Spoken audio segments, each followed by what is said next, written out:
Baseball in the Boroughs is presented by Verizon. Verizon is going ultra, so you can too. The Yankees lost their series to the Red Sox and have been in quite the slump since the All-Star break. Here to talk about what's going on in the Bronx is New York Post Greg Joyce.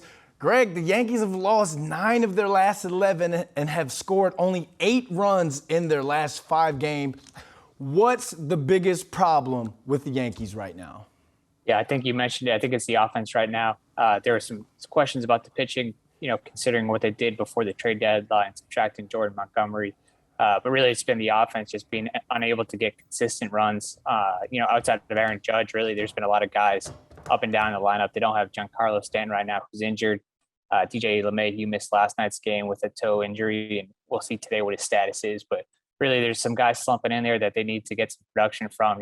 Guys like Gleyber Torres, Andrew Benintendi, Aaron Hicks is kind of falling back into a slump that he was in earlier in the year. So really, it's just been, a lot of guys not playing their best offense right now.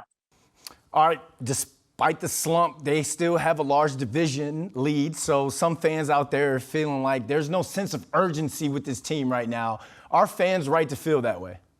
Yeah, I'm sure, I think I get the frustration there. I think, I don't think Aaron Boone or the players are going to come out and say that they're panicking or that, that they have to up this sense of urgency, because that would mean that there wasn't a sense of urgency already.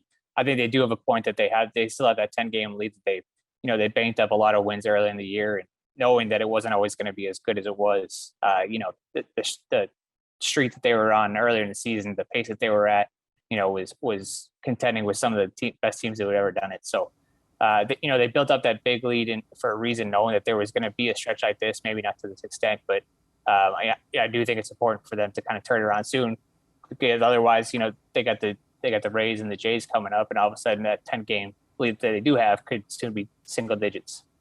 All right, you mentioned the Rays, so what should we look forward to in this series? Yeah, I think a lot of it has to do with the offense. They tend to play a lot better at home.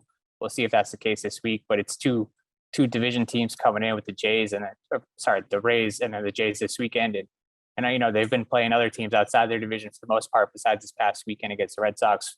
But now these teams that are right back of them in the division, they'll be right in their face this week. So I think the bats really have to get it going. The pitching has been solid, but they haven't scored enough to really turn it around. So I think, they look forward to some home cooking at home, but certainly 2 tough tests with the Rays and Jays coming in before the Mets this week. All right. All eyes on the Yankees. Thanks, Greg. Thanks, Brent. Baseball in the Boroughs is presented by Verizon. Verizon is going ultra, so you can too.